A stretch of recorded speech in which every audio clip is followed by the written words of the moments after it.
Oke, wah, Aida. Ada berita baru ini teman-teman sekalian sanak sois bayi. Assalamualaikum warahmatullahi wabarakatuh. Perkenalkan sebelum kita mulai, nama saya Aksol Cahyadinullah. Saya mahasiswa pendidikan bahasa Inggris semester 8. Saya dari Sumbawa Barat, Kabupaten Sumbawa Barat, dari Jereweh Pride. Nah, teman-teman sekalian, kenapa saya ada di sini buat video nggak jelas kayak begini? Sebenarnya saya ingin menyampaikan suatu berita penting.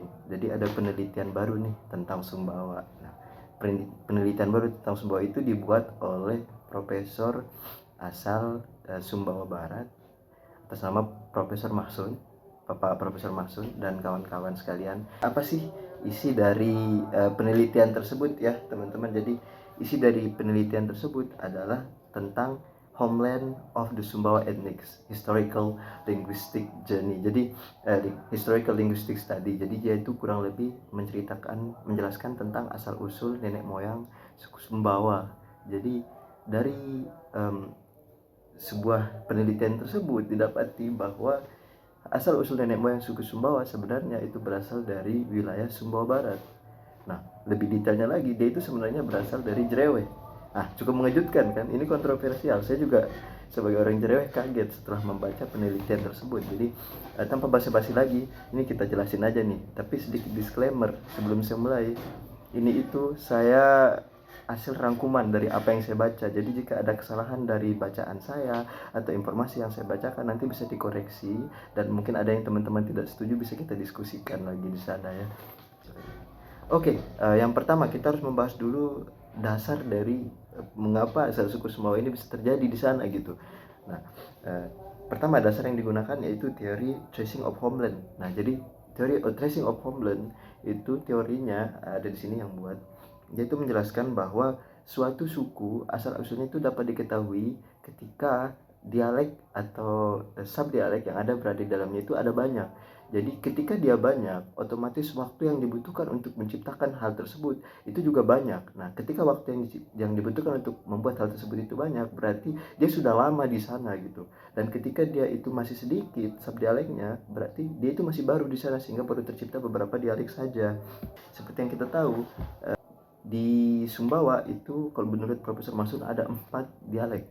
Pertama, ada dialek Sumbawa Besar, ada dialek Jereweh, ada dialek Taliwang, dan ada dialek Tongu. Nah, masing-masing dari dialek tersebut ada subdialeknya sendiri. Dari hal tersebut, ternyata yang paling banyak dialeknya, subdialeknya itu berada di wilayah bagian barat. Di wilayah Sumbawa Barat, bagian barat itu lebih banyak, otomatis bisa dikatakan asal usul nenek moyang Sumbawa itu diambil di wilayah bagian barat dan bukan di wilayah bagian Sumbawa bagian timur, yang dimana dari dialeknya itu lebih sedikit dibandingkan dialek yang berada di bagian barat, sehingga teori dari tracing of homeland itu bisa digunakan di sana. Nah, sekarang yang jadi pertanyaannya adalah kok bisa Jereweh itu jadi bagian dari asal usulnya? Nah, Profesor Masud dan kawan-kawan menggunakan ada yang namanya etymons. Nah, ini etymons itu adalah elemen dari bahasa lama.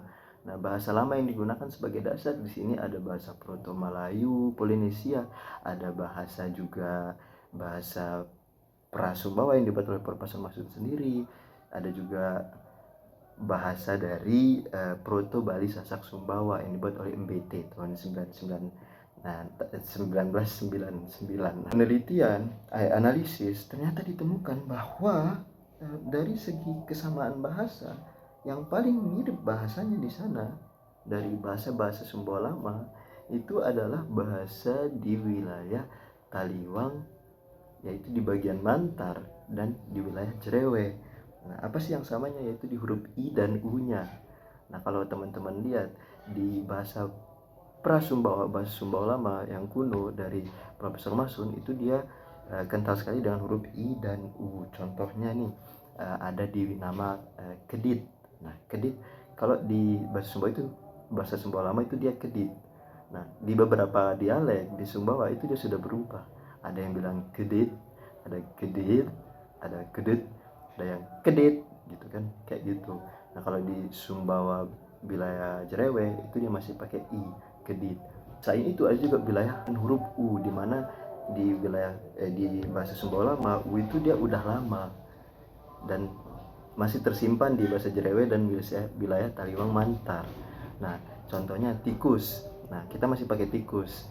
Nah, kalau di wilayah Taliwang dia udah pakai tikus. Nah, kalau di wilayah Tongo, maaf ya ini kalau salah, tikus kayak tikus gitu kan. Tikis, ada tikus gitu kan. Ada Sumbawa besar itu tikes kan.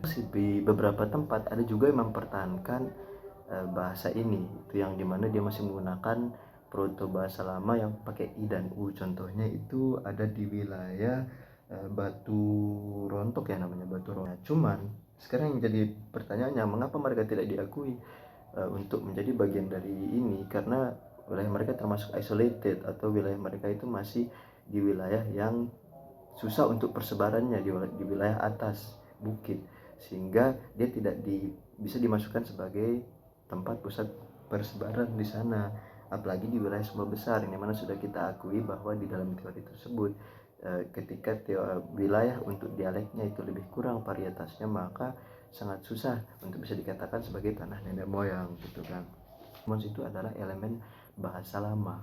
Nah, ketika diteliti oleh Profesor Mahsud dan kawan-kawan, elemen bahasa lama ditemukan sebanyak 313 etimons yang mirip dengan bahasa Sumba Barat, dan lebih 277 untuk wilayah Sumba Besar.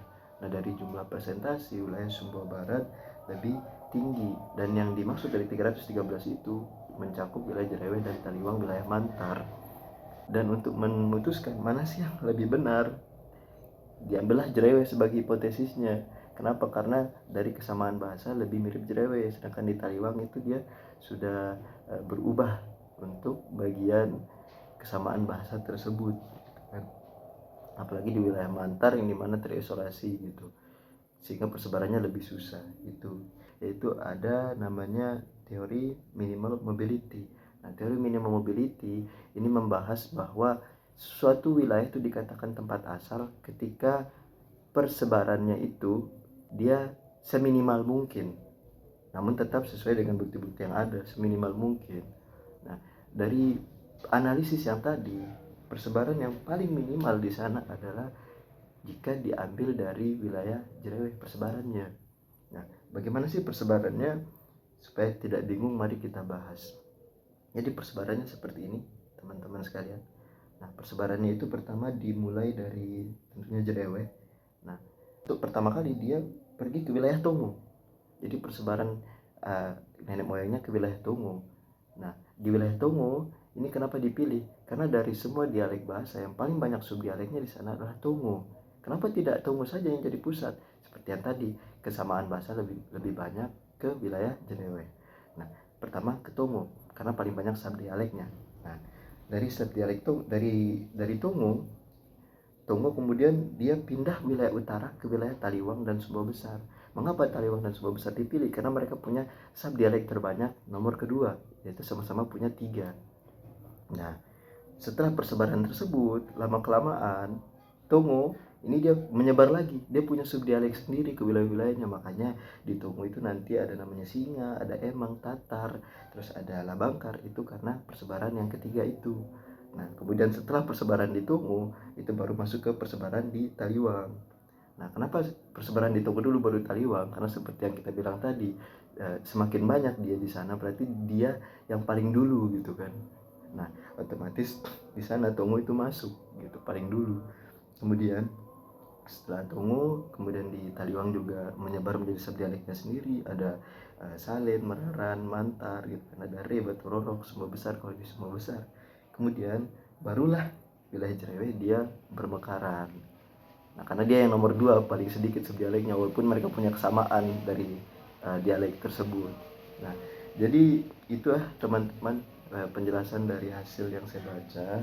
Mungkin ada beberapa informasi yang tidak sempat saya sebutkan, terutama sumber-sumbernya masih mungkin sedikit. Jika teman-teman ingin tahu lebih banyak, teman-teman bisa cek saja di artikelnya, dan memang kalau memang diskusi bisa langsung diskusi saja dengan saya akan bisa menjawab sebisa mungkin, tentunya dengan melakukan komunikasi juga dengan Profesor Masyun insya Allah ke depannya. Mungkin itu saja, terima kasih banyak. Saya harap pemerintah bisa membantu karena dengan ini kita bisa mengetahui banyak budaya Sumbawa dan persebarannya, memudahkan untuk penelitian juga ke depannya. Nah, terima kasih banyak. Wassalamualaikum warahmatullahi wabarakatuh. Pariri lima bariri, sabalong sama lewa.